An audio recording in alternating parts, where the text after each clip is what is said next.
सिद्धाणं नमो आयर्याणं नमो वज्रायाणं नमो लोये सव्यसाहूणं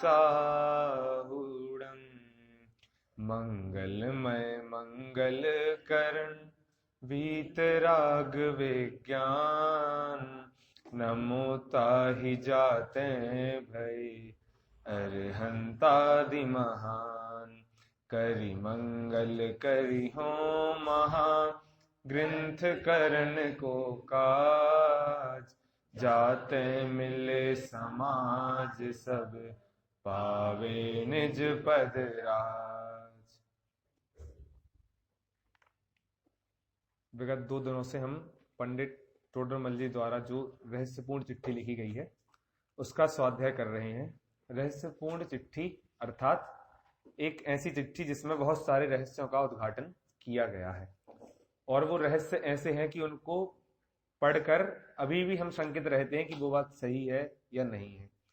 जैसे आज जो हम स्वाध्याय करेंगे उसमें पंडित जी सिद्ध करने वाले हैं कि हम जानते हैं कि स्वानुभव प्रत्यक्ष होता है, अनुभव प्रत्यक्ष होता है, परंतु पंडित जी बताने वाले हैं कि अनुभव भी परोक्ष होता है और वो अनुभव परोक्ष होता है तो किस अपेक्षा से होता है और यदि प्रत्यक्ष कहते हैं तो किस अपेक्षा से कहते हैं।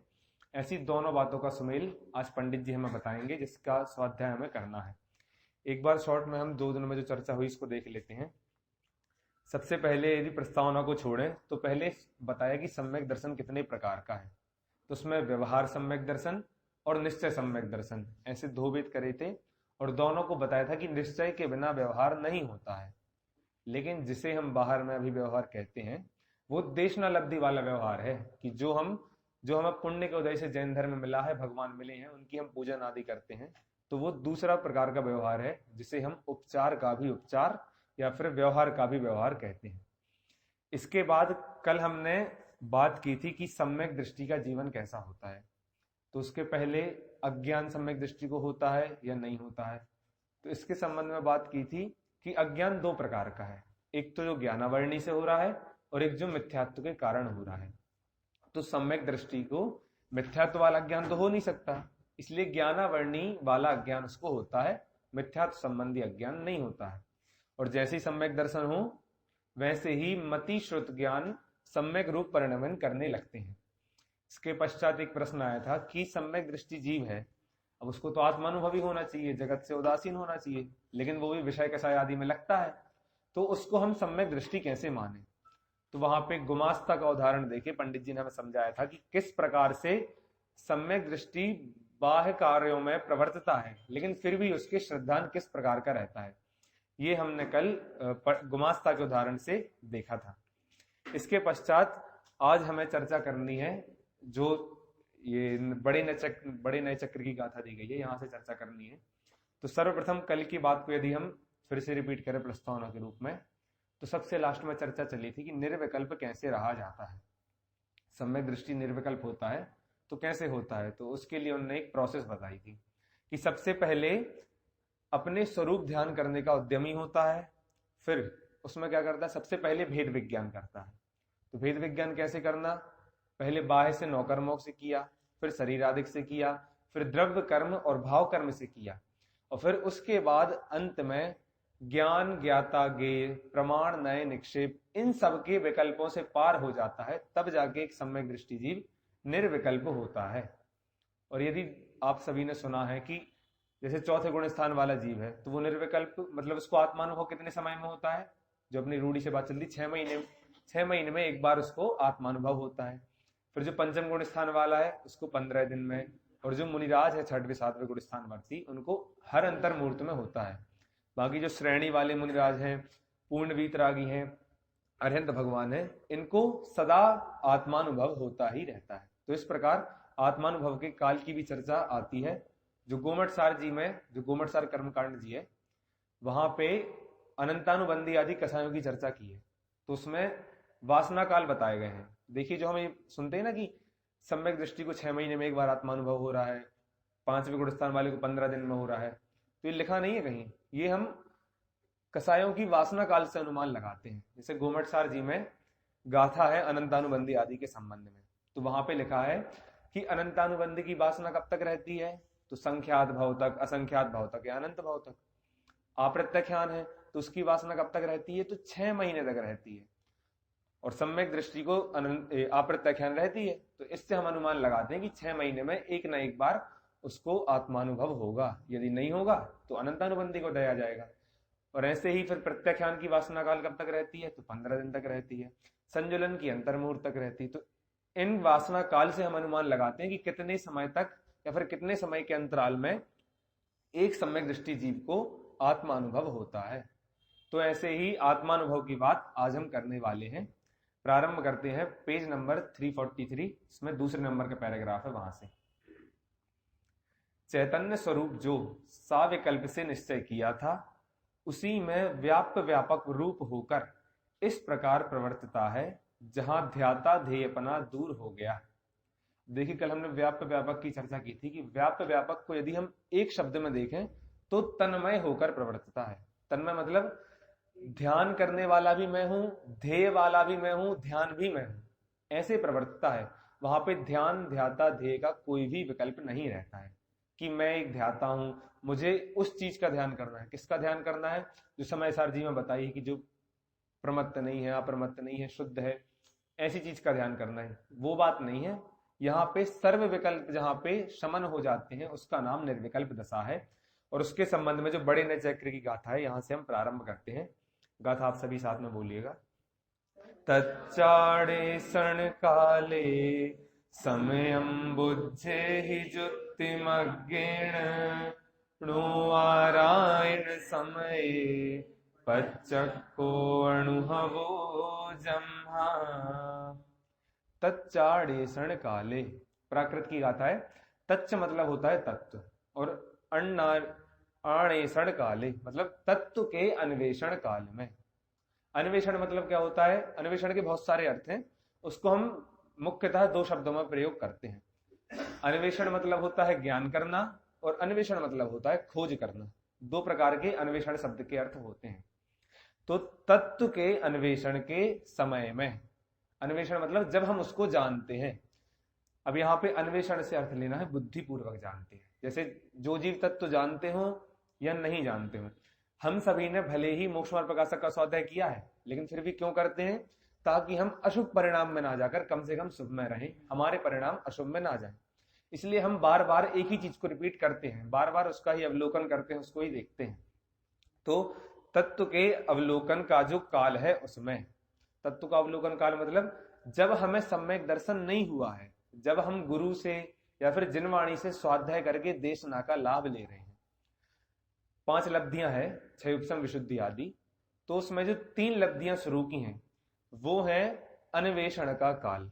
यदि हम डिवाइड करें तो तत्व अन्वेषण का काल कौन सा है, क्षयोपशम, विशुद्धि और देशना लब्धि का जो काल है, वो अन्वेषण का काल है। और इसके बाद अनुभव का काल कौन सा है, तो करण लब्धि का है, वो अनुभव का काल है।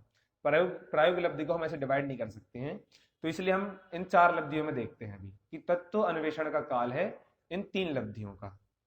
अब यदि हम देखा जाए तो 3 लब्धियां तो हम सबके पास है। क्षयोपशम संगी पंचेंद्रिय सम्यक दर्शन प्रकट करने का है। विशुद्धि इतनी है कि हमें जिन धर्म से और अपनी आत्मा से बहुत प्रीति है कि हम उसका कल्याण करना चाहते हैं, अपना कल्याण करना चाहते हैं, ये विशुद्धि है। और देशना हमारे पास उपलब्ध है, ग्रंथ है, हमें बताने वाले पंडित जी हैं, भैया जी हैं, तो हम प्रवचन भी सुनते हैं और ग्रंथ भी पढ़ते हैं। तो इस प्रकार से 3 लब्धियां तो हमारे पास हमेशा है। दादा जो लब्धियों का डिवाइडेशन जब करते हैं, परिभाषा बताते हैं, तो वो ऐसे करते हैं क्षयोपशम और विशुद्धि का, कि जब समझ में आ जाए तो वो क्षयोपशम है, और जो जीव समझने आता है उसके विशुद्धि है। समझ में आना और समझने आना, ऐसे 2 प्रकार से डिवाइडेशन करते हैं। क्योंकि समझने वो आएगा जिसके परिणाम विशुद्ध होंगे, और समझ में उसको आएगा जिसके पास क्षयोपशम होगा। तो ऐसे ही क्षयोपशम लब्धि हमारे पास है क्योंकि हमें जिनवाणी की बात समझ में आती है। विशुद्धि लब्धि हमारे पास है, क्यों, क्योंकि हम समझने आते हैं, हमारे परिणाम विशुद्ध हैं। और देशना लब्धि हमारे पास है। तो तत्व का जो अवलोकन काल है, उसमें अर्थात शुद्धात्मा को युक्ति अर्थात नए प्रमाण द्वारा जो पहले जाने, मतलब पहले शुद्धात्मा को कैसा जाना जाता है, ये नियम बता रहे हैं कि पहले वैसा जाना जाएगा कि पहले आप उपदेश से जानेंगे। उपदेश से कैसे जानेंगे, कि जो हम ग्रंथों का स्वाध्याय करते हैं, यहाँ लिखा ना नए प्रमाण के द्वारा, तो कल हमने 8 नए के विषय देखे थे, व्यवहार नए से लेके निश्चय नए तक ऊपर गए थे, कि पहले बताते हैं कि घर मेरा है, फिर शरीर मेरा है, फिर रागादिक मेरे हैं, फिर ज्ञान मेरा है, फिर ज्ञान से मैं तन्मय हूं, फिर केवल ज्ञान मेरा है, और लास्ट में मैं अकर्ता स्वभावी हूं। तो ऐसे जो 8 नए हैं जो हमें अभेद आत्मा की तरफ ले जाते हैं, तो ऐसे तत्वावलोकन के काल में पहले हम ऐसे आत्मा को जानते हैं, तो ये हुआ तत्व अन्वेषण का काल। फिर आराधन समय जो अनुभव काल है, उसमें नए प्रमाण नहीं है, क्योंकि प्रत्यक्ष अनुभव है। अब यहाँ पे वही बात है कि जो हमने कल नए पक्षाती क्रांति की बात की थी, 142, 43, 44 नंबर की जो गाथा समय सारजी में है, वहां पे जो नए पक्षाती क्रांति की बात है, तो पहले नयों के द्वारा आत्मा को जाना। क्यों? जब तक हम किसी चीज को जानेंगे नहीं, तब तक हम उसका अनुभव कैसे करेंगे? तो इसलिए पहले आत्मा को जाना, और उस आत्मा को जानने के बाद नए प्रमाण आदि के विकल्प छोड़ के उस आत्मा में लग गए। देखिए, हम जीव हैं वो क्षयोपम वाले जीव हैं, छाया ज्ञान तो हमें है नहीं, और क्षयोपम ज्ञान का एक नियम है कि वो एक समय में एक जगह लगेगा, या तो आप नए प्रमाण में उलझा लो या तो अनुभव में लगा लो। तो यदि हमें अनुभव करना है तो नए प्रमाण छोड़ना पड़ेगा, और नए प्रमाण में उलझे रहेंगे तो अनुभव नहीं होगा। तो इसलिए जब भी हमें अनुभव करना पड़ता है, जब भी हम आत्मानुभव के सम्मुख होते हैं, तब वहां पे प्रमाण का, नए का या फिर निक्षेप का किसी भी प्रकार का विकल्प नहीं रहता है। तो इस प्रकार से 2 प्रकार के काल बताए, एक तत्व अन्वेषण का काल और एक अनुभव का काल। तो तत्व अन्वेषण का काल साविकल्प है, क्योंकि वहां हम मन से इच्छा पूर्वक, बुद्धि पूर्वक आत्मा को जानते हैं। अनुभव का काल निर्विकल्प है, क्योंकि वहां पे प्रमाण नए आदि का किसी प्रकार का विकल्प नहीं होता है। इसके बाद एक उदाहरण दिया है साविकल्प और निर्विकल्प का, बहुत सरल उदाहरण है। जैसे रत्न को खरीदने में अनेक विकल्प करते हैं, जब प्रत्यक्ष उसे पहनते हैं तब उसका विकल्प है नहीं, पहनने का सुख ही है। इस प्रकार साविकल्प के द्वारा निर्विकल्प अनुभव होता है। जब हम कोई चीज खरीदते हैं, रत्न खरीद रहे हैं, तो वहां पे देखते हैं कि किस क्वालिटी का है, कौन सा है, कितना छोटा है, कितना बड़ा है, महंगा तो नहीं आ रहा है, या फिर हमें नकली तो नहीं दे रहा है। ऐसे बहुत सारे विकल्प करते हैं।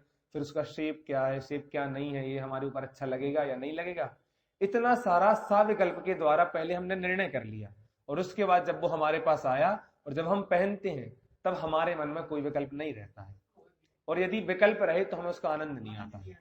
जैसे खीर बनाते हैं, तो खीर बनाते समय विकल्प करते हैं कि भैया हमें बादाम चाहिए, किशमिश चाहिए, शक्कर चाहिए, दूध कितना अच्छा चाहिए, कितना अच्छा नहीं चाहिए, इन सारी चीजों का विकल्प करा। पर जैसे ही खीर बन गई और जब हम खाते हैं तब विकल्प नहीं करते। यदि उस समय विकल्प आ जाए कि भैया ये बादाम 1000 रुपए किलो थी, किशमिश 1000 रुपए किलो था, तो उस समय आनंद नहीं आएगा। उस समय हमें हो सकता है दुख हो जाए कि हमने फालतू में इतने पैसे खर्च कर दिए। हाँ, फिर वो दुख हो जाएगा कि हमने इतने पैसे इसके पीछे लगा लिए। तो ये होता है साविकल्प और निर्विकल्प का डिफरेंस, कि यदि हमने विकल्प किए तो हमें दुख होगा। इसलिए जब हम निर्विकल्प दिशा में जाते हैं तब हमें नए प्रमाण आदि का विकल्प नहीं रहता है। ये हमें रत्न के उदाहरण से पंडित जी ने समझाया है। आगे देखते हैं। अब वहां पर बता रहे हैं कि किस ज्ञान के द्वारा अनुभव होता है। अब जो अनुभव हो रहा है, बहुत सारे लोग तो ऐसा मानते हैं कि भैया अनुभव के समय ज्ञान बंद हो जाता है। क्यों? क्योंकि ज्ञान का काम क्या है? देखिए, हम जानते हैं कि ज्ञान का काम है स्वपर प्रकाशक बना, कि जो अपने को भी जाने और पर को भी जाने। लेकिन बहुत सारे जीव क्या मानते हैं कि ज्ञान सिर्फ पर को जानता है, स्व को नहीं जानता है। तो क्या मानते हैं कि जब अनुभव होता है तब अनुभव में कैसे बिल्कुल भगवान जैसे बैठ जाते हैं, आंखें बंद हो गई, कान से कुछ नहीं सुन रहे हैं, ना कुछ सूंघ रहे हैं, ना किसी चीज को महसूस कर रहे हैं, और उसके अलावा फिर जो कुछ हो रहा है वो अनुभव है। तो ये तो पुद्गल जैसा हो गया कि भैया तुम कुछ जान नहीं रहे हो, हमारा काम तो जानना है। तो यदि हम जानेंगे तो इसका मतलब हम जीव है, और यदि अनुभव के काल में जानना बंद हो गया तो हम अजीब हो गए। तो इसलिए जानना बंद तो होगा नहीं। तो हम कैसे जानते हैं? पंडित जी ये बता रहे हैं कि अनुभव के काल में कौन सा ज्ञान सक्रिय रहता है और कौन सा ज्ञान सक्रिय नहीं रहता है। जो ज्ञान 5 इंद्रिय व 6वें मन द्वारा प्रवर्तता था, वह ज्ञान सब ओर से सिमटकर इस निर्विकल्प अनुभव में केवल स्वरूप सन्मुख हुआ। अब देखिए, पहले बताया था ना कि ज्ञान एक जगह लगेगा, तो या तो वो 5 इंद्रिय और मन के द्वारा बाहर भटकेगा या आत्मा में आएगा। तो जब आत्मा में आया, आत्मा अनुभव हुआ, तब उसने बाहर की चीजों को जानना बंद कर दिया, बाहर से समेटकर अंदर में ज्ञान को लाए। फिर वह ज्ञान क्षयोपम रूप है, इसलिए एक काल में एक ज्ञेय को ही जानता है। इसकी चर्चा हम कर चुके हैं कि हमारा ज्ञान क्षयोपमिक ज्ञान है, इसलिए एक समय में एक को ही जानेगा। वह ज्ञान स्वरूप जानने को प्रवर्तित हुआ, तब अन्य का जानना सहज ही रह गया। अब देखिए, एक काल में एक ही चीज को जान रहा है, तो जब हमने स्वरूप को जाना तो बाहर की चीज को नहीं जान रहे हैं, इसलिए एक काल में एक ही को जान रहा है। तो जब स्वरूप को जाना तो बाहर का जानना सहज ही रह गया। वहां ऐसी दशा हुई कि बाह्य अनेक शब्दादि विकार हों तो भी स्वरूप ध्यानी को कुछ खबर नहीं है। इस प्रकार मति ज्ञान भी स्वरूप सन्मुख हुआ। अब देखिए क्या बता रहे कि हमारे पास मति श्रुत ज्ञान है। मति श्रुत ज्ञान से जब हम आत्मानुभव करेंगे तो हमारे पास ऐसा तो है नहीं कि आत्मानुभव करते साथ ही और ज्ञान प्रकट हो जाए। जैसे ही आत्मानुभव किया तो इसका मतलब मति ज्ञान और श्रुत ज्ञान जो बाहर भटक रहा था वो अंदर में आया। और जब अंदर को हम जानेंगे तब बाहर क्या चल रहा है वो हमें समझ में नहीं आता, क्योंकि उपयोग एक जगह टिक रहा है। उदाहरण कितने सारे हमने सुने हैं। सुकुमाल मुनिराज थे, उनके ऊपर शालिनी ने हमला किया, 3 दिन तक उनको खाती रही, लेकिन फिर भी उनको कोई फर्क नहीं पड़ा। क्यों? क्योंकि वो आत्मानुभव में लीन थे। बाहुबली मुनिराज के ऊपर बेलें चढ़ गई थी, 1 साल तक चढ़ी नहीं, 1 साल तक आत्मा में लीन रह गए, फिर भी उनको कुछ बाहर का विकल्प नहीं था, क्योंकि उनके पास भी मतिश्रुत ज्ञान थे।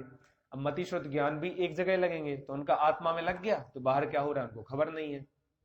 ऐसे ही जो हम भक्ति पढ़ते हैं कि शीतकाल दरिया के किनारे, और ग्रीष्म ऋतु में पर्वत के ऊपर, और वर्षा ऋतु में तरुतल ठाणे, ऐसे 3 प्रकार के जो हम ये पढ़ते हैं।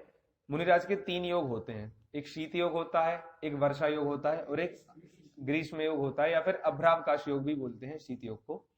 तो अब मुनिराज शीतकाल में दरिया के किनारे खड़े हैं, इतनी ठंडी ठंडी हवा आ रही है, फिर भी उनको कुछ फर्क नहीं पड़ रहा। क्यों? क्योंकि एक समय में एक जगह ज्ञान लगेगा, उनने आत्मा में लगा लिया तो उनको शरीर की कोई परवाह है नहीं। तो ऐसे कितने उदाहरण प्रथमान योग के हमारे पास है कि इतनी सारी चीजें हुई। पांडवों के साथ कैसा हुआ कि पर्वत पे खड़े हैं, अब जिनका ध्यान शरीर पर गया, नकुल सहदेव 2 पांडव का ध्यान शरीर पर गया तो उनको मोक्ष नहीं मिला। कितना बड़ा अपराध है कि शरीर पर ही गया था, सर्वार सिद्धि मिल गई, 33 सागर की उनको संसार मिल गई। और जिनका ध्यान शरीर पर नहीं गया, आत्मा पर रहा, वो तीनों मोक्ष चले गए। तो इस प्रकार से यदि हम ज्ञान अपना आत्मा में लगाएंगे तो बाहर की चीज हमें ख्याल में नहीं आएगी। इसलिए जैसे ही बाहर का जानना रुका तो ज्ञान आत्मा में आ गया। इस प्रकार से पंडित जी ने यहाँ पर बात की है। अब देखिए, मति ज्ञान स्वरूप सन्मुख हुआ, ये तो बता दिया। क्यों? क्योंकि मति ज्ञान होता है 5 इंद्रिय और मन से, तो इंद्रियों की प्रवृत्ति रुक गई, सब अंदर में आ गए, तो फिर ये हो गया मति ज्ञान की प्रवृत्ति रुक गई। लेकिन श्रुत ज्ञान किससे होता है? श्रुत ज्ञान होता है मन से। मति ज्ञान पूर्वक होता है लेकिन मन से होता है। क्यों? क्योंकि श्रुत ज्ञान का नाम है विचार करना।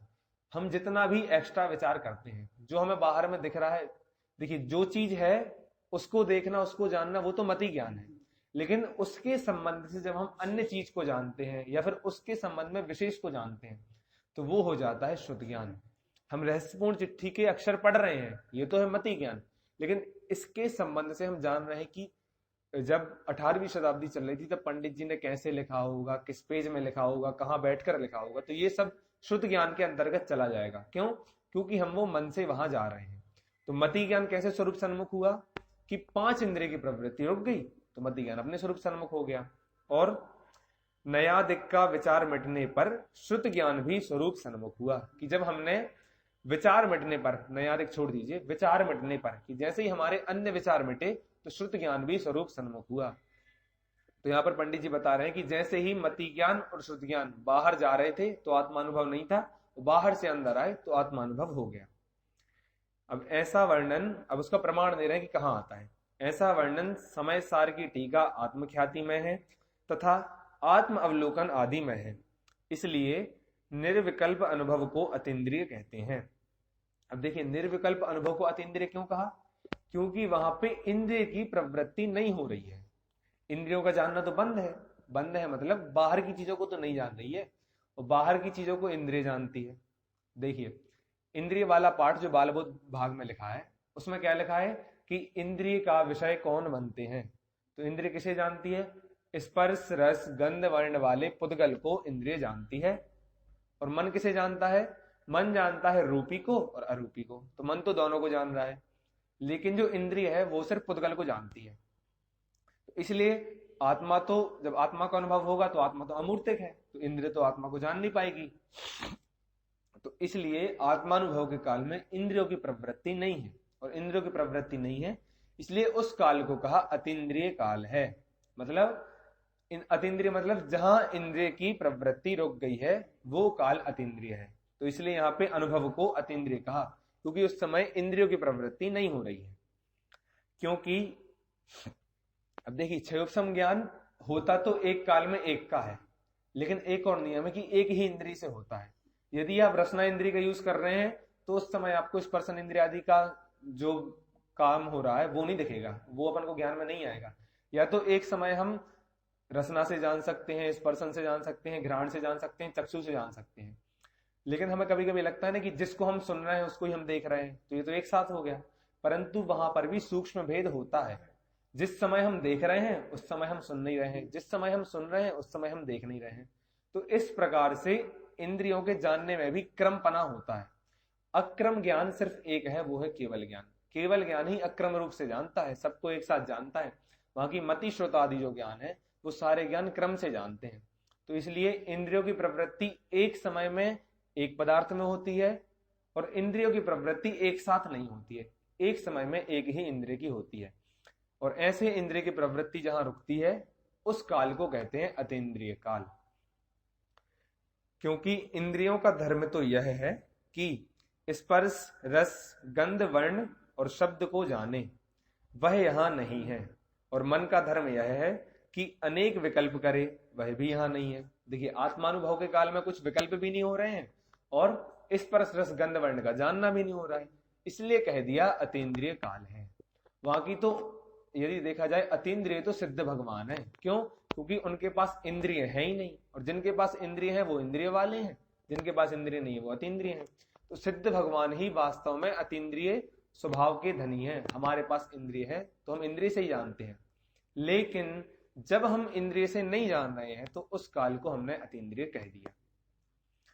इसलिए यद्यपि जो ज्ञान इंद्रिय मन में प्रवर्तता था वही ज्ञान अब अनुभव में प्रवर्तता है, तथा इस ज्ञान को अतीन्द्रिय कहते हैं।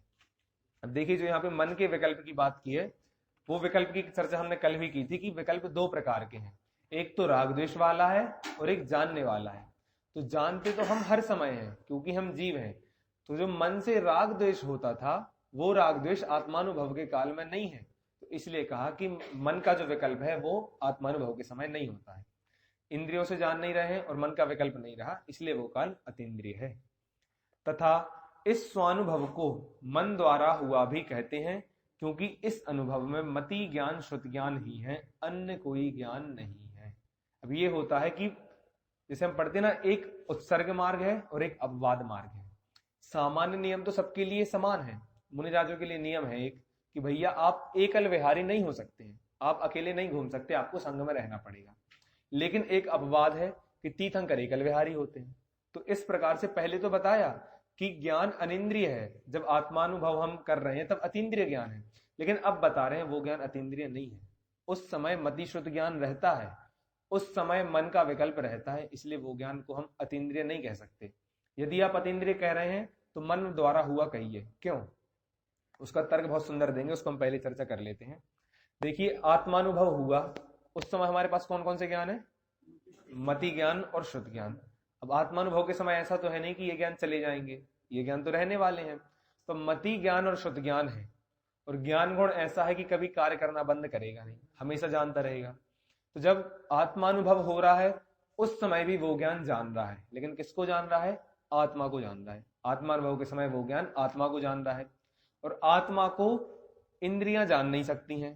तो अब जानने का साधन सिर्फ बचा मन, तो इसलिए मन जानेगा आत्मा को। तो यहाँ पे पंडित जी ने कह दिया उस ज्ञान को अतीन्द्रिय भी कहते हैं, और उस ज्ञान को ऐसा कहते हैं कि वो मन द्वारा हुआ। तो आत्मानुभव के दो प्रकार से कथन हुए, एक तो अतीन्द्रिय होता है और दूसरा मन द्वारा होता है। तो ऐसे दो प्रकार के कथन यहाँ पे पंडित जी ने करे। मति श्रुत ज्ञान इंद्रिय मन के अवलंबन बिना नहीं होता, सो यहां इंद्रिय का तो अभाव ही है, क्योंकि इंद्रिय का विषय मूर्तिक पदार्थ ही है। ये बात वही है कि इंद्रिय से तो आत्मानुभव के समय में नहीं जान रहे, क्योंकि उस समय मूर्तिक पदार्थ को नहीं जान रहे। तथा यह मन ज्ञान है, क्योंकि मन का विषय अमूर्तिक पदार्थ भी है, इसलिए यहाँ मन संबंधी परिणाम स्वरूप में एकाग्र होकर अन्य चिंता का निरोध करते हैं, इसलिए इसे मन द्वारा हुआ कहते हैं। अब देखिए मन का ज्ञान क्यों है। जब हम मति और श्रुत का विषय निबंधन पढ़ते हैं तत्व सूत्र के हिसाब से, जो हमने कल भी देखा था, मति श्रुतियोर निबंधो द्रव्येषु असर्व पर्यायेषु, तो देखिए वहां पे क्या लिखा, सभी द्रव्यों की कुछ पर्याय को जानता है। अब इंद्रियां हैं हमारे पास, जानते हम इंद्रियों से हैं, और इंद्रिय किसको जानती हैं, इंद्रिय जानती सिर्फ मूर्तिक को, और मूर्तिक है सिर्फ एक द्रव्य। तो सभी द्रव्य कहाँ गए, सभी द्रव्य को जानता है मन, क्योंकि मन का काम क्या है, रूपी को भी जानना और अरूपी को भी जानना। रूपी द्रव्य एक है पुद्गल, और बाकी 5 द्रव्य है, जीव धर्म अधर्म आकाश काल, ये 5 द्रव्य तो अरूपी हैं। तो इसलिए मूर्तिक और अमूर्तिक को जानने वाला मन है, और सिर्फ मूर्तिक को जानने वाला इंद्रिय है। तो आत्मानुभव के काल में मूर्तिक चीज को हम जान नहीं रहे हैं, सिर्फ अमूर्तिक को जान रहे हैं, इसलिए कहा कि मन आत्मा को जानता है। और इसके लिए एक सूत्र दिया है, एकाग्र चिंता निरोधो ध्यानम, ये ध्यान का सूत्र है, लेकिन यहाँ अनुभव के काल के लिए यहाँ पे पंडित जी ने प्रस्तुत किया है कि जब ज्ञान को हम आत्मा में एकाग्र करते हैं तब सभी चिंता का निरोध होता है, उसको ध्यान कहते हैं। एकाग्र मतलब एकाग्र करने से, ध्यान को एकाग्र करने से, मन को एकाग्र करने से चिंता निरोधो, अन्य जो विकल्प होते हैं उनका निरोध होता है, और उसे क्या कहते हैं, ध्यानम, उसे ध्यान कहते हैं, उसे अनुभव कहते हैं।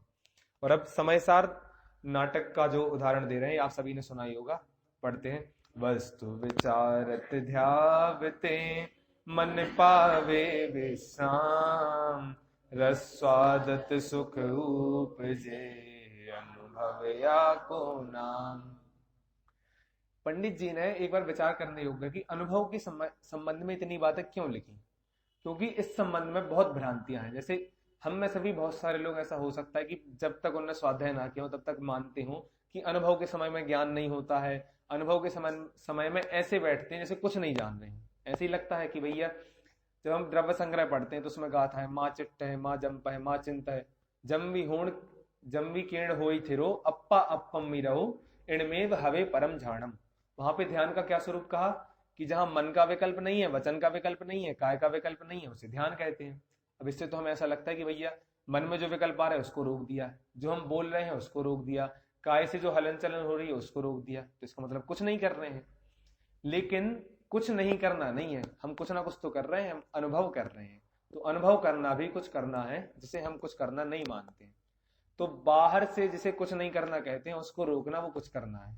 मतलब जब हम अनुभव करते हैं उसका मतलब है कि हम उस समय सब कुछ कर रहे हैं। क्यों? क्योंकि अनुभव के अलावा कुछ कार्यकारी नहीं है, अनुभव ही करने योग्य है।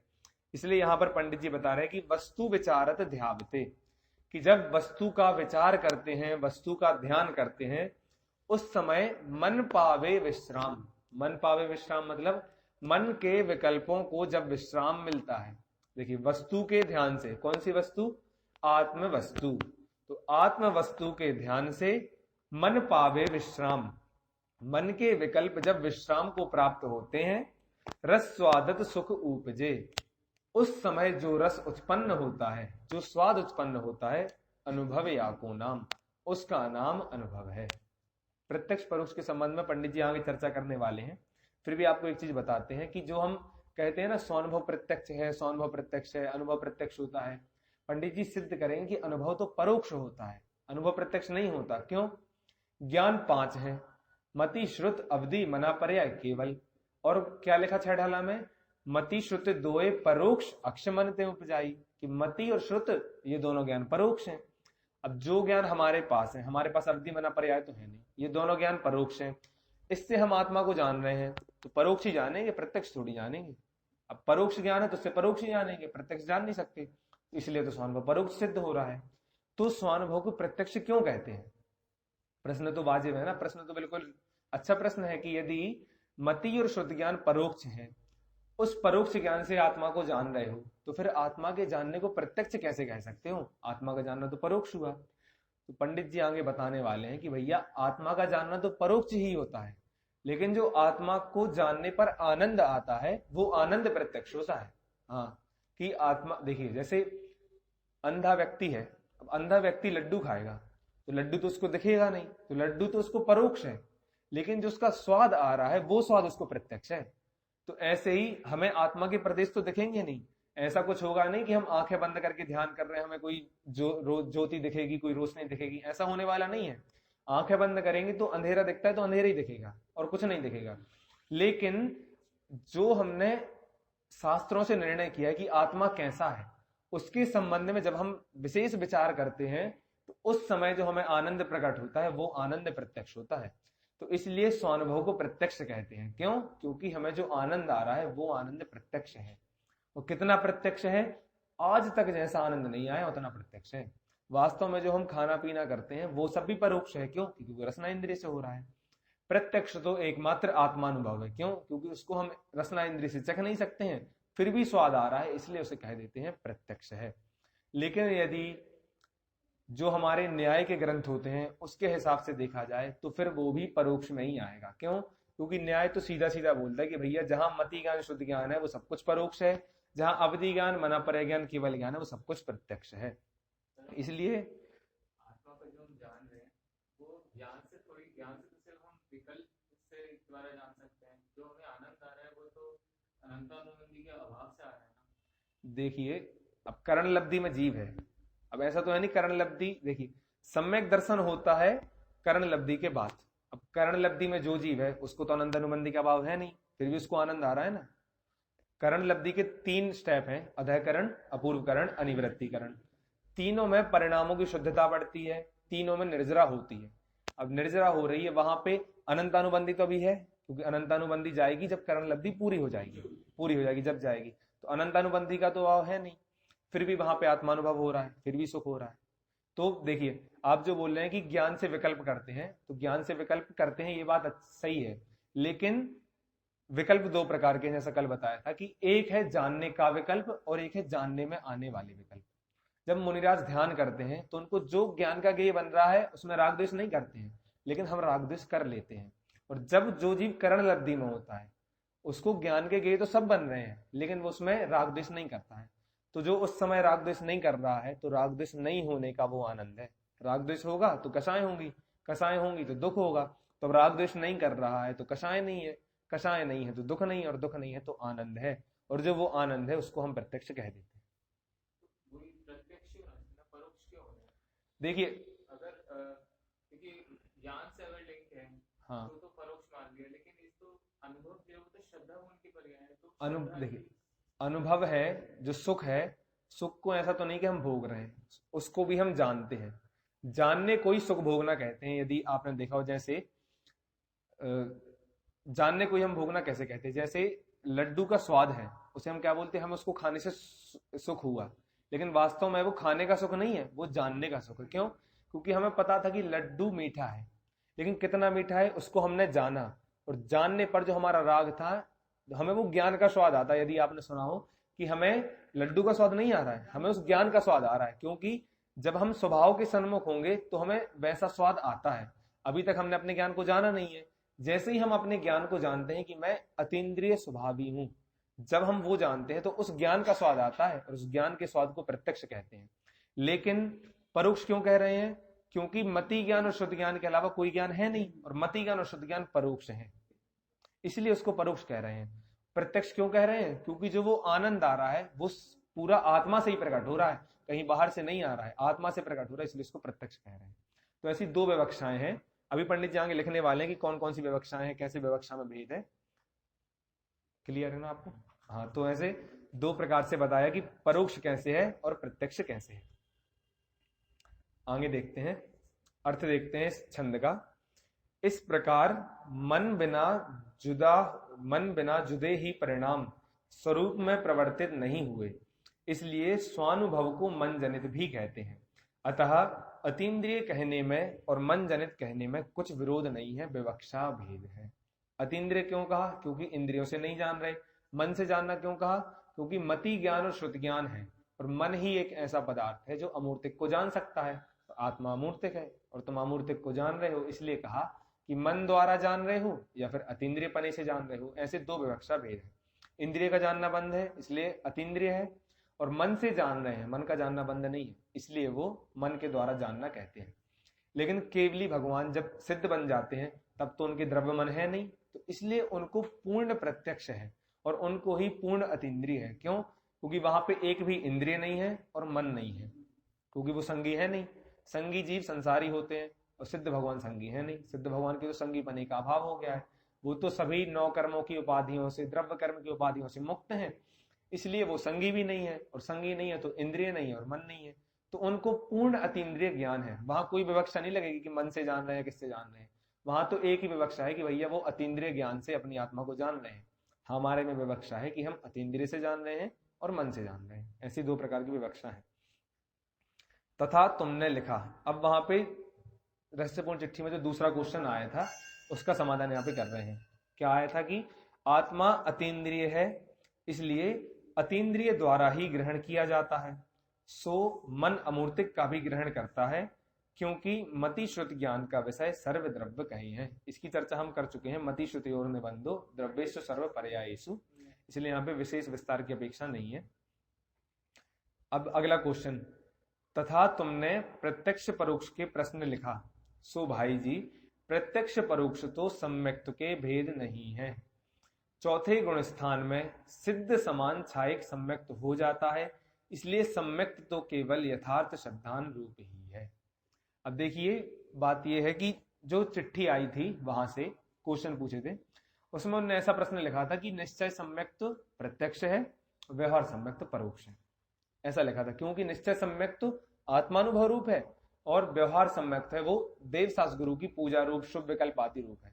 तो ऐसे 2 प्रकार के निश्चय और व्यवहार के भेद हैं। तो वहां से जो चिट्ठी आई थी उसमें लिखा था व्यवहार सम्यक्त परोक्ष होना चाहिए और निश्चय सम्यक्त प्रत्यक्ष होना चाहिए। लेकिन पंडित जी एक लाइन में लिख रहे हैं कि भैया प्रत्यक्ष और परोक्ष ये ज्ञान के भेद हैं, सम्यक दर्शन के भेद नहीं है।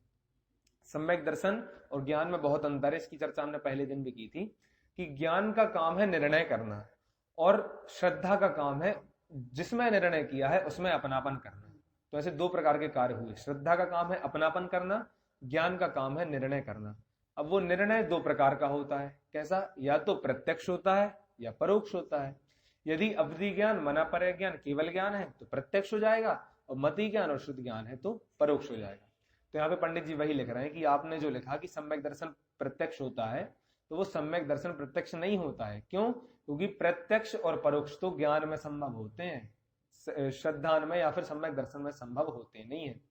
तो वहां पे पंडित जी इस चीज का एक उदाहरण भी दे रहे हैं। क्यों? क्योंकि जो सम्यक दर्शन, जो छायक सम्यक दर्शन चौथे गुण स्थान वाले का है, वही छायक सम्यक दर्शन सिद्ध भगवान का है। सम्यक दर्शन की अपेक्षा तो चौथे गुण स्थान वालों की भी हम दृष्टि मुक्त कहते हैं कि 7 प्रकार के मुक्त पढ़ते हैं, दृष्टि मुक्त है, प्रमाद मुक्त है, जीवन मुक्त है, हाँ देह मुक्त है। तो ऐसे 7 प्रकार के जो हम मुक्त जीव पढ़ते हैं, तो ऐसे चौथे गुण स्थान वाले को भी दृष्टि मुक्त कहते हैं। क्यों? क्योंकि उसका सम्यक दर्शन और सिद्ध भगवान का सम्यक दर्शन बिल्कुल समान है। तो यदि सिद्ध भगवान के प्रत्यक्ष ज्ञान है, इसके परोक्ष ज्ञान है, तो ऐसे नहीं होगा कि चौथे गुण स्थान वाले को परोक्ष सम्यक दर्शन है, सिद्ध भगवान के प्रत्यक्ष सम्यक दर्शन है, ऐसे भेद नहीं होंगे। सम्यक दर्शन तो सम्यक दर्शन है, ज्ञान में प्रत्यक्ष और परोक्ष के भेद पड़ते हैं। इसलिए यहां पर लिखा था कि चौथे गुण स्थान में सिद्ध समान छायक सम्यक्त हो जाता है, इसलिए सम्यक्त तो केवल यथार्थ श्रद्धान रूप ही है और उसमें प्रत्यक्ष परोक्ष के भेद नहीं है। वह जीव शुभ अशुभ कार्य भी करता रहता है। कौन सा जीव? चौथे गुण स्थान वाला जीव है, वो शुभ अशुभ कार्य भी करता रहता है। इसके लिए कल हमने उदाहरण बहुत सारे देखे थे, जम्बू स्वामी का, भरत चक्रवर्ती का, ऐसे बहुत सारे उदाहरण देखे थे कि वो है तो चौथे गुण स्थान में, लेकिन फिर भी वो शुभ अशुभ कार्य करता है। और इसके संबंध में और जब असंख्य गुणी निर्जरा का प्रकरण हम पढ़ते हैं कि जो तत्व सूत्र का सूत्र है, सम्यक दृष्टि श्रावक, वृतानंत वियोजक, मोह दर्श, मोह कोप शांत, मोह क्षीण, हाँ सूत्र। तो ये जो 11 स्थान बताए हैं असंख्य गुणी निर्जरा के, तो वहां जब हम पढ़ते हैं कि चौथे गुण स्थान वाला जीव है वो आत्मानुभव करने बैठ गया, आत्मानुभव कर रहा है, और 5वें गुण स्थान वाला जीव शादी कर रहा है, फिर भी 5वें गुण स्थान वाले के ज्यादा सुख है और चौथे गुण स्थान वाले को उतना सुख है नहीं। बाहुबली भगवान 1 साल तक मुनि अवस्था में उनके शरीर पे बेले चढ़ गई, फिर भी उनको भरत चक्रवर्ती से अनंत गुना सुख है, और जबकि भरत चक्रवर्ती के पास इतनी संपदा है तो भी उसको सुख नहीं है। क्यों? क्योंकि भरत चक्रवर्ती चौथे गुण स्थान में है और बाहुबली भगवान छठवें सातवें गुण स्थान में है। तो ये जो अंदर में शुद्ध परिणति होती है, जितनी वीतरागता बढ़ती जाती है उतना सुख होता है। तो ऐसे ही चौथे गुण स्थान वाला बाहर में कितने भी शुभ अशुभ कार्य करते रहे, बाहर में उसको कितनी भी दरिद्रता हो, लेकिन फिर भी वो मिथ्या दृष्टि से अनंत गुना सुखी होता है। तो ये वही बात है कि वह शुभाशुभ कार्य भी करता रहता है। इसलिए तुमने जो लिखा था कि क्या लिखा था, निश्चय सम्यक्त प्रत्यक्ष है और व्यवहार सम्यक्त परोक्ष है, सो ऐसा नहीं है। ऐसा क्यों नहीं है? क्योंकि प्रत्यक्ष परोक्ष ज्ञान के भेद हैं, सम्यक दर्शन के भेद नहीं है। अब सम्यक्त के भेद कौन कौन से हैं उसकी चर्चा कर रहे हैं। सम्यक्त के 3 भेद हैं। वहां उपसम सम्यक्त और छायक सम्यक्त तो निर्मल है, क्योंकि वे मिथ्यात्व के उदय से रहित हैं, और क्षयोपसम सम्यक्त समल है, क्योंकि सम्यक्त मोहिनी के उदय से सहित है। परंतु इस सम्यक्त में प्रत्यक्ष परोक्ष के कोई भेद नहीं है। सम्यक दर्शन के हमें बहुत सारे भेद जैनागम में मिलते हैं। कौन कौन से मिलते हैं? निसर्ग जदि के वहां से मिल जाता है, फिर ये 3 भेद तो मिलते ही हैं। इसके अलावा प्रथमोपशम द्वितीयोपशम ऐसे भेद मिलते हैं। फिर पुरुषार्थ सिद्धि उपाय में 10 भेद हैं, आज्ञा सम्यक्त, मार्ग सम्यक्त, अवगाढ़ सम्यक्त, परम अवगाढ़ सम्यक्त, ऐसे बहुत सारे भेद हैं। तो सम्यक दर्शन के ऐसे भेद तो बहुत हैं, लेकिन प्रत्यक्ष सम्यक दर्शन, परोक्ष सम्यक दर्शन, ऐसे कोई भी भेद नहीं है। तो यहाँ पे उपसम और छायक सम्यक्त की बात की कि जहां पे मिथ्यात्व का उदय बिल्कुल भी नहीं है, ऐसा उपसम सम्यक दर्शन और छायक सम्यक दर्शन दोनों ही पूर्ण निर्मल हैं। बस अंतर कितना होता है? छायक सम्यक दर्शन में सब क्षय हो गया है, उपसम सम्यक दर्शन में सभी का उपशम है। वो कभी ना कभी उदय में आने वाले हैं, अंतर्मूर्तवाद उदय में आ ही जाएंगे। लेकिन जितने समय तक उपसम सम्यक दर्शन है, वो उपसम सम्यक दर्शन भी छायक सम्यक दर्शन के जैसे ही निर्मल है, उसमें कोई भेद नहीं पड़ता। भेद पड़ता है क्षयोपसम सम्यक दर्शन में, क्योंकि छायक सम्यक दर्शन में चल, मल और अगाढ़ ये 3 दोष पड़ते हैं। और 3 दोष के संबंध में आपने सुना होगा कि उतना बिल्कुल क्लियर वर्णन नहीं है, लेकिन फिर भी इतना वर्णन मिलता है कि देव कुदेव आदि में वो श्रद्धा डगमगाने लगती है। ऐसे जो धवला आदि मुद्रण मिलते हैं कि ये देव सच्चे हैं, ये नहीं है, या फिर शांतिनाथ भगवान शांति करते हैं, या फिर महावीर भगवान जो वहां वो चलता है बच्चे देते हैं, ये जो मान्यताएं चलती हैं। तो ये ऐसे ऐसे भेद पड़ जाते हैं क्षयोपसम सम्यक दर्शन में। ऐसे कुछ उदाहरण मिलते हैं, परंतु वो बहुत मोटे मोटे उदाहरण है, बहुत मोटे बहुत स्थूल उदाहरण है। ये तो सामान्य मिथ्या दृष्टि में, ग्रहित मिथ्या दृष्टियों में हम सब में भी पाए जाते हैं।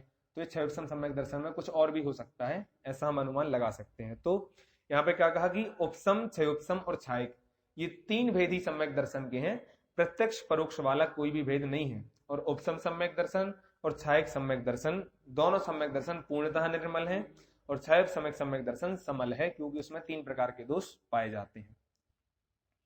छायक सम्यक्त्व के शुभ अशुभ रूप प्रवर्तते हुए भी व स्वानुभव रूप प्रवर्तते हुए भी सम्यक्त गुण तो समान ही है, इसलिए सम्यक्त के तो प्रत्यक्ष परोक्ष भेद नहीं मानना। छायक सम्यक दर्शन, अब वो वही बात है कि जब या तो स्वानुभव में रहे या शुभ अशुभ रूप प्रवर्ते, उसके छायक सम्यक दर्शन समान रहता है। भरत चक्रवर्ती हैं, जब उनने चक्रवर्ती का पुण्यबंध किया, जैसे आदिनाथ भगवान का उदाहरण लेते हैं, आदिनाथ भगवान थे, जब उनको सम्यक दर्शन हुआ और उनने 3 भाव पहले, एग्जाम्पल के लिए 3 भाव पहले उनने तीर्थंकर प्रकृति का बंध प्रारंभ किया।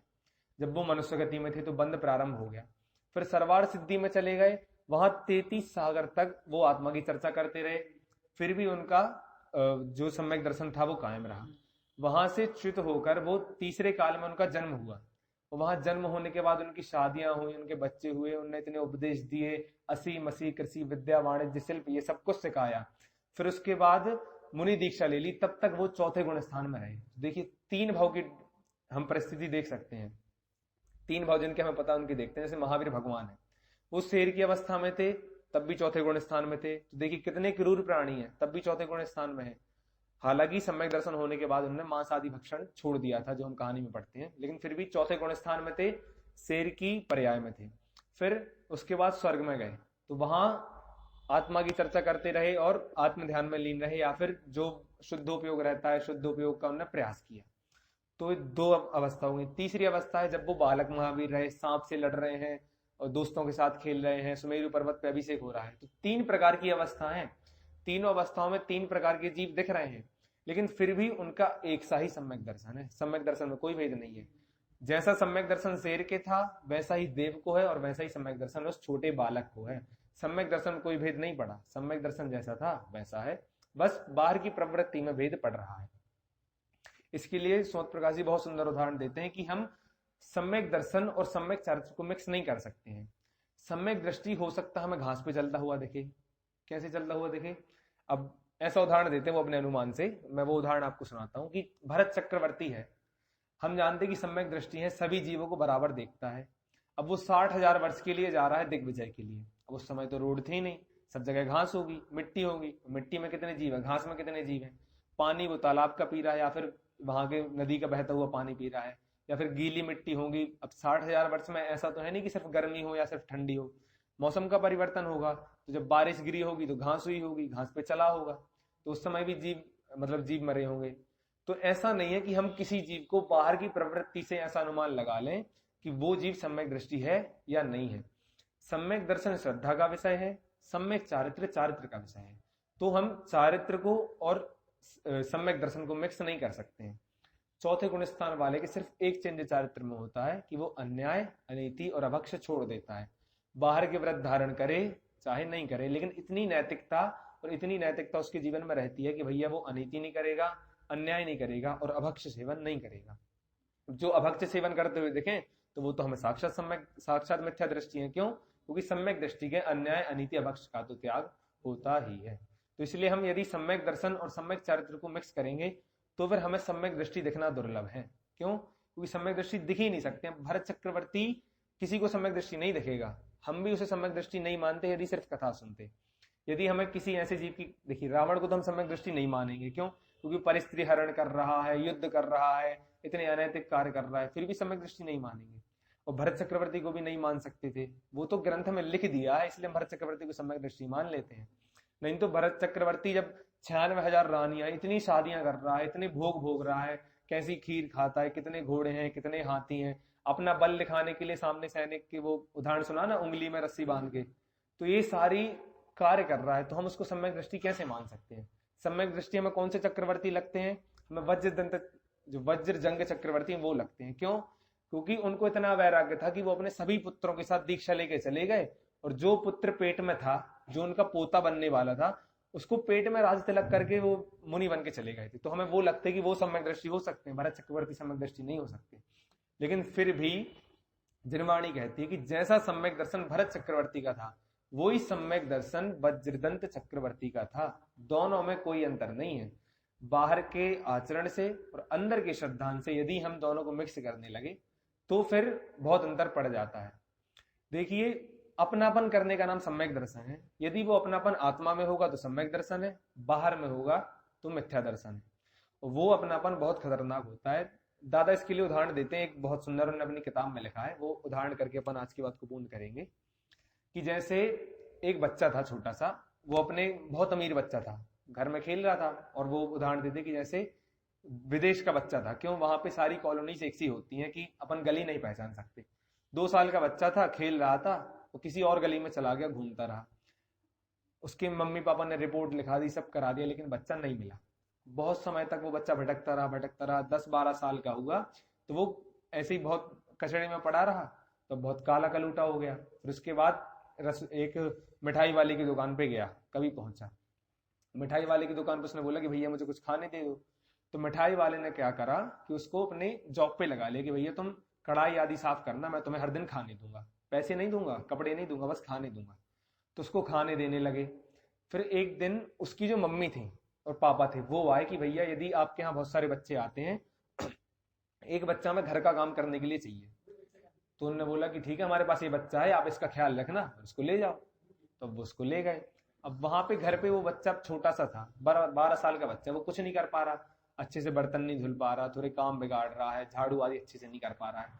तो उसको उसकी मम्मी डांटने लगी कि तुम ऐसे क्यों कर रहे हो, तुम्हारी सैलरी काट देंगे। 1-2 बार उसको खाना नहीं दिया, और खाना कौन सा दे रहे हैं, जो बचा कुचा खाना है। फिर एक दिन एक पड़ोसन आई, उसने बोला कि यदि आपका बच्चा नहीं खोता तो वो इसके जैसा होता, इतना बोला। उसको बोला हाँ होता तो, लेकिन इतना गंदा बच्चा मेरा नहीं होता, ऐसे बोलने लगी। तो फिर क्या कहा, पड़ोसन बोलने लगी कि आप इसको गोद ले लो, क्या करना आपको, आपके पास बच्चा है नहीं, आप इसको गोद ले लो। तो उसने मना कर दिया कि भैया किसी भी सड़क से उठाए हुए बच्चे को हम गोद क्यों लेंगे। उसने गोद नहीं लिया। ऐसे बहुत दिन बीत गए। तो एक दिन वो बच्चा नहाने जा रहा था, तो उसने अपने कपड़े उतारे तो वहां पे एक बर्थ मार्क देख लिया कि ये निशान मेरे गुड्डू के भी था जब वो छोटा सा था। हाँ, तो वो बर्थ मार्क देखते साथ ही उससे पूछा कि भैया तुम कौन हो। उसने सब बताया कि मैं छोटा था, ऐसे ऐसे गुम गया था। उस समय जो अपनापन माता को होता है, वैसा अपनापन सम्यक दृष्टि को उस अपनी आत्मा में होता है। क्यों? क्योंकि देखिए उस समय इतना अपनापन हुआ कि वो कितना भी काला बच्चा हो, कैसा बच्चा हो, अपने साथ रखती है। पहले बचा हुआ खाना दे रही थी, क्यों? क्योंकि अपनापन था नहीं। अब अपनापन आ गया तो सबसे अच्छे अच्छे भोजन बना के उसको देती है, हर एक सुविधाएं देती है। उसके बाद तुरंत नए कपड़े आ जाते हैं, जितनी चीजें हैं वो सारी चीज उस बच्चे के लिए करने के लिए वो कर देती है। अब यदि कोई बच्चा, अब कोई बाहर से आए, तो बाहर से उसको नौकर समझ के काम कराने लगे, तो वो माता उसको चिल्ला देगी। क्यों? क्योंकि उसको उसमें अपनापन हो गया है। तो ऐसे ही सम्यक दृष्टि को आत्मा में अपनापन हो रहा है। बाहर से वो माता उस बच्चे को डांटेगी, सब कुछ करेगी, मारेगी, खिलाएगी, पिलाएगी, लेकिन फिर भी बच्चे में उसको अपनापन है। ऐसे ही सम्यक दृष्टि को आत्मा में अपनापन होता है। बाहर से चाहे वो शरीर के लिए युद्ध करे या फिर स्त्री आदि का भोग करे या फिर भोजन आदि करे, लेकिन फिर भी आत्मा में अपनापन कायम रहता ही है। हाँ, ऐसे ही जैसे जमाई है, सगाई हो गई, शादी नहीं हुई, फिर भी ऐसा तो है नहीं कि आप जमाई को जमाई जैसा ट्रीट नहीं करेंगे। अब जिसकी आपकी बेटी से शादी होने वाली है, उस लड़के को आप ऐसे ही ट्रीट करेंगे जैसे उसकी शादी हो गई है। वैसे ही आप उसको ट्रीट करेंगे। यदि आप उसको वैसे ट्रीट नहीं करेंगे तो फिर हो सकता है शादी टूट जाए। तो इसलिए अपनापन, देखिए वहां पे शादी नहीं हुई फिर भी अपनापन आ चुका है। तो ऐसे ही अब वहां पे बस अंतर इतना पड़ेगा कि शादी के पहले वो परमिशन लेके लड़की को ले जाएगा और शादी के बाद बिना परमिशन के ले जाएगा, जहां भी घूमने ले जाना पड़ेगा। ऐसे ही सम्यक दर्शन होने पर बाहर के कार्य अलग दिखते हैं, लेकिन वो सम्यक दर्शन जब बढ़ता जाता है, 5वें गुण स्थान आदि में पहुंचता है, तो बाहर के कार्य भी उसके अनुरूप दिखने लगते हैं। तो ऐसे सम्यक दर्शन और सम्यक चारित्र में सुमेल भी है, और इस प्रकार से चौथे गुण स्थान आदि में भेद भी पड़ता है, जो हमें समझना बहुत आवश्यक है। और हम ऐसे सम्यक दर्शन और सम्यक चारित्र के भेद को समझें। इसी के साथ अभी की बात को यहीं समाप्त करते हैं।